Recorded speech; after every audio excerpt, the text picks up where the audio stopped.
the game with a home run against Justin Verlander. The 1-2. Fair ball and picked by Mancini. Off of the bench for Gurriel, and Trey Mancini keeps the Astros in front. A hot shot that got to Mancini on a bounce, and he snared it moving to his left. He was on the bag. Kyle Schwarber smokes one down the line. It's gobbled up by the first baseman. Phillies lose to the Astros by a score of 3-2. The series is now 3-2 and headed back to Houston on Saturday night, where no one will watch because everyone is watching college football. This is interesting to see. Your daily sports podcast, news, narratives, takes, and gambling. It's Football Friday. It's World Series Friday. Hello, like, rate, review, subscribe if you're into it. I'm trying to do more video stuff so that you people can see me on YouTube first thing in the morning, which is I know that's exactly what you want. I know for sure that's exactly what you want. We'll get into football momentarily. The Phils will be pitching Zach Wheeler. Justin Verlander has pitched 10 World Series games. Got his first World Series win last night.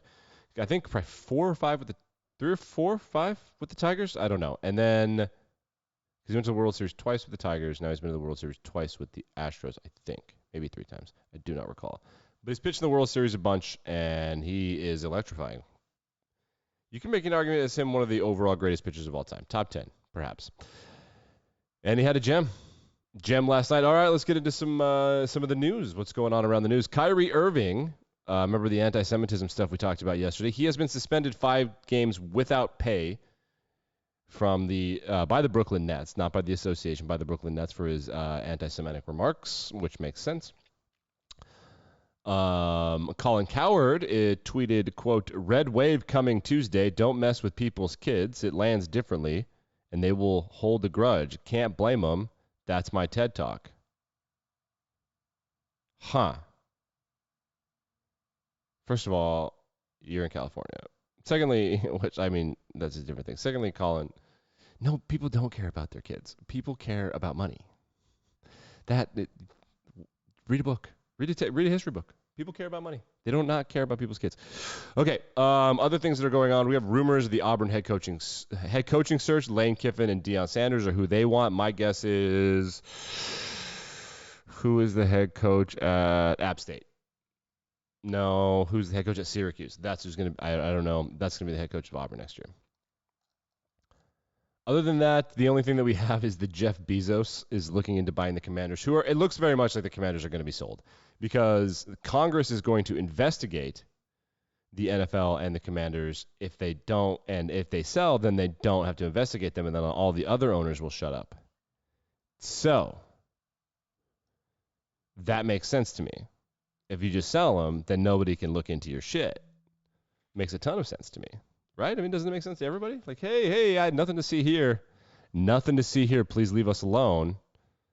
that makes most sense, right? I mean, the interesting part of this is that the conspiracy theory that the Snyders were spouting at the end of the pandemic was that all of these negative reports involving the sexual assaults and harassment that were happening there, and all of the reports about misappropriating funds and kind of stealing from the other owners were investigated.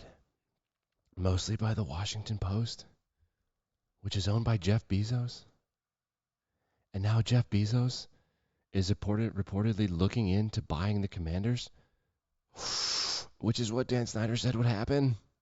Everyone's looking into buying the Commanders. It's going to be the greatest investment of all time. However, all of the owners have to agree. So all the other owners can tell Jeff Bezos, hey, fuck off. Like, why? And they're just like, oh, we just don't like you. That literally is enough. Jeff Bezos does have enough wealth to buy the league. The entire league. Maybe. There are some old families like the Fords and stuff and the Maras. Like, we don't really know how rich the Fords are. They're rich enough to kind of keep that shit hush-hush. So we don't know. But Bezos is definitely the richest person alive. Probably, I don't know, since Elon Musk bought Twitter. And the conspiracy theories seem true. We shall see. So the Senators are up for sale, the Commanders are up for sale, and the Seattle Seahawks will be sold in the next 24 months or so after Paul Allen died. I can't believe I'm defending billionaires, but it is bullshit that you have to sell your biggest asset to pay taxes after your loved one dies. You should pay taxes, but you shouldn't have to lose the asset. That's ridiculous. I don't understand why you can't negotiate with them to have this thing that meant so much to you. Anyway, whatever. Let's get into Football Friday. Let's We'll start with college football over the weekend. I've got some bets and some thoughts for you. Biggest game of the year so far. Again, it just keeps getting that way. Sometimes the schedule works out like that. Tennessee's playing Georgia in the college football rankings. Tennessee is number 1. Georgia is not number 1. It doesn't matter. None of this matters. They are number 1 and number 2. Whichever one you look at, number 1 and number 2. Are playing this weekend in Georgia. The line started at Georgia minus 11 and has now become Georgia minus 8.5, and I'm going to hammer that motherfucker. If you got Tennessee plus 8.5, that sucks. Do not bet on Tennessee. They were plus 11, right? So the book thought that they would lose by. The book is saying that if they keep it closer than 10 points, you're going to win money. Now it's at 8.5 points, which means that it's going in the wrong direction for you. I love Georgia to cover. I think they're just better. They do have a tough time. Scoring this year compared to last year. But I'll be straight with you. Tennessee's defense is not it. It ain't it. No. Texas's defense was way better against Alabama. Way better. Texas is like 3 or 4 players away, but they'll freak out and fire their coach, so don't have to worry about them. But they were way better against Alabama. So I think Georgia's going to drop 45 on them.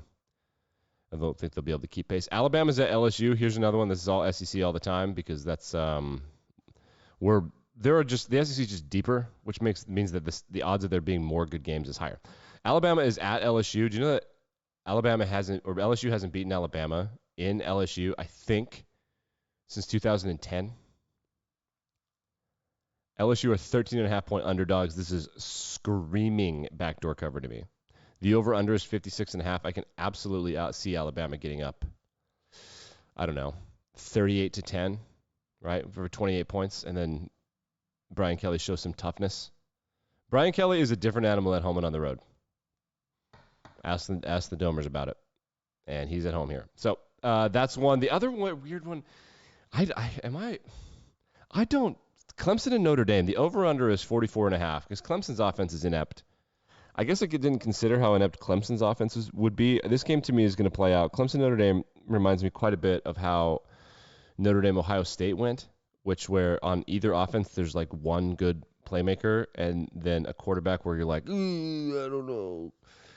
The difference is that DJ Uiagalelei, significantly more talented than any quarterback Notre Dame has probably ever had, actually, even Montana. Just his arm is crazy. But he kind of freaks out. He reminds you of Josh Allen, like, in a lot of ways. If you watch him, like, look how big he is and he kind of runs. But, you know, there's a lot on the line for Clemson. They are ranked somewhere between 2 and 7, depending on who you argue with. Notre Dame are only 3.5-point underdogs at home. Now, normally home underdogs, especially in college football, you want to hammer that. You never know, especially when they're underdogs at Vegas and underdogs on the rankings, which Notre Dame is not ranked. My read on the game had been that Notre Dame only beats teams where their offensive line can win. They will not be winning in this game. Clemson has the best D-line in college football. Said it, meant it. Brian Bresee is someone, as a Detroit Lions fan, I've been Googling quite a bit lately, and he and I are, star-crossed at this point. But the over-under is 44.5, which is a pro over-under. I just can't. If you're going to bet on Notre Dame, bet on him to win the game. I see this game exactly like Ohio State. I think Clemson's going to have no problem. I mean, I might even take an alternate line, but apparently Vegas disagrees. So Clemson 28-10 sounds right to me.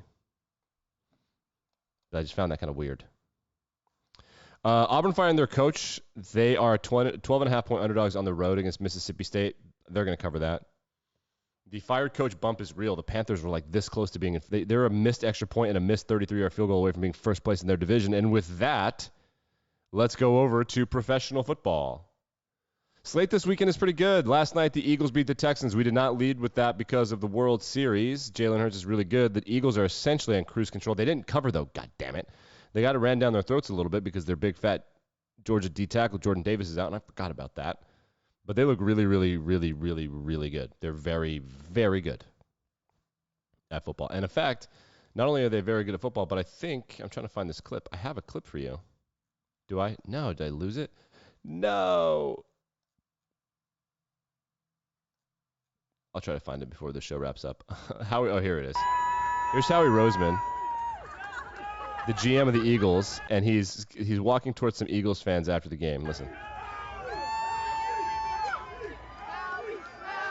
Howie.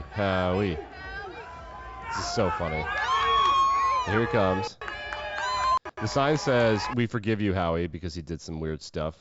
He's so aggressive as a GM. And so he's like, what?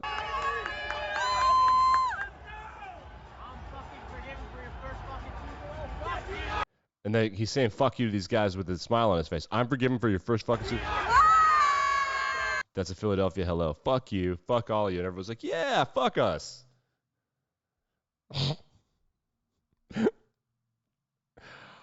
That's a GM. And he knew he was on camera. He's just one of the boys now that he's so cocky. Man, getting benched for Chip Kelly a couple years ago, that really changed his life. All right, pro football.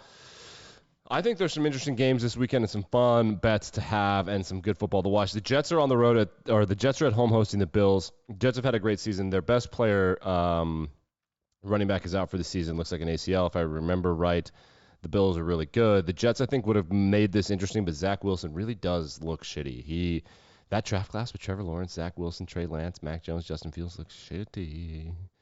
Now, Bills are, by 12, they're going to cruise to this. This is not going to be competitive. They're 11.5-point favorites. The over-under is 46. That's bad. The other interesting games that I think the Bears are good all of a sudden. They're 4.5-point underdogs at home in Chicago. Miami just traded for Bradley Chubb. They're on a roll. I like the Bears to cover, maybe even win the game. The Packers and the Lions are going to have a suck-off and not in the fun way. I like the Lions to win the game here. It just seems like right. The Packers are hitting rock bottom. Detroit has done well against teams with good defenses and bad offenses. Detroit has done shitty against teams with good offenses at all. The Vikings, they just got TJ Hawkinson. He's going to explode. They're going to play the Commanders, and this will be like Fire Ron Rivera time, even though the Commanders have fought back to 4-4, which is crazy. I like the Vikings. The Panthers and the Bengals. The Panthers have been trying really, really super duper hard. The Bengals are finding their stride even without Jamar Chase. They had a tough time against the Browns. Almost essentially got shut out. But some garbage time points in there, but basically they got shut out. 7-point favorites at home. That one feels like a push to me. I don't know that I would bet it, but I definitely think the Bengals are going to win by at least a touchdown. The game I think is really going to... The Falcons are in first place in their division with Marcus Mariota, and they don't throw the ball, and the Chargers suck. They are weird, man. I think the Falcons are going to win this game outright. 3-point underdogs at home. Remember, home underdogs. Pay attention. 3-point underdogs at home. I like the Falcons to beat the Chargers. Chargers are soft. Jags are going to beat the Raiders. That is a game that I will watch for sure. Seattle's going to play Arizona, and I don't care about that game. Sorry, not sorry. The other fun game of like who sucks worse and who's falling off a cliff are the Rams and the Bucks. The Rams were unable to make a move at the deadline. The Bucks quarterback is going through a divorce, if you haven't heard. Somehow Matthew Stafford has turned the Rams into the Lions, where they have a couple good players and they're like fighting to get back to 500. They're below 500 right now. I definitely like the Bucks. They just have more good players. They just have better depth. Rams can't do shit. The upset of the weekend, and I'm calling my shot right now, will be Sunday Night Football. I absolutely think the Titans are going to go on the road and beat the Chiefs. 100%. Why is my camera up like that? It's been like this the whole time. You guys didn't tell me. The Titans, Derrick Henry, I don't know. How does he do it? He sucks and then he doesn't suck. He's like a closer in baseball. He just gets stronger as the night goes on. In Kansas City, they play hard, so it makes it look like they're not soft. This entire time through this Patrick Mahomes thing, they've been essentially soft. You can run it down their throat if you're patient. I just don't know how the Titans are going to stop them. We'll see. I have no idea. But I absolutely love the Falcons, the Bills, and the Lions. I like the Falcons to win outright. I like the Lions to win outright. I like the Bills to cover the spread. And I like the Bears to cover the spread. Home underdogs. If you're betting this weekend, home underdogs. What do we do? Home underdogs. That's right. Someone on baseball Reddit sat next to MLB Commissioner Rob Manfred last night and promised to shout the top comment at him. Shouts to baseball Reddit. What do they have to say? Hey, Rob, if you want the youth and the blackouts, dumbass. Hey, Dan. Oh, shit. Shouts to Reddit for being fun. Like, rate, review, subscribe. Back and better than ever Monday morning.